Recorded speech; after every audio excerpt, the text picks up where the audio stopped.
বিমস্টেক সম্মেলনে যোগ দিতে কিছুক্ষণ পর থাইল্যান্ড যাচ্ছেন প্রধান উপদেষ্টা।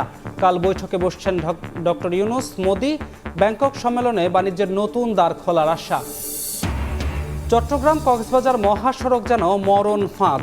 3 দিনে 17 জনের মৃত্যু, বিপজ্জনক বাঁক, লবণবাহী গাড়ি ও বেপরোয়া গতি। কারণ ফাঁকা ঢাকায় অটোরিকশার অবাধ চলাচলে বাড়ছে দুর্ঘটনা।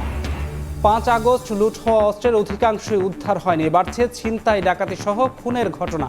আইনশৃঙ্খলা পরিস্থিতি অবনতির শঙ্কা, খুঁজে পেতে বাড়ানো হয়েছে গোয়েন্দা নজরদারি।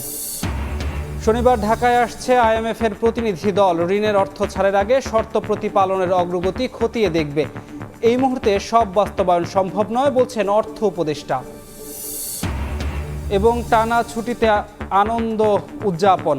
ঈদ উৎসবে ঐতিহাসিক স্থানগুলোতেও দর্শনার্থীদের ভিড়।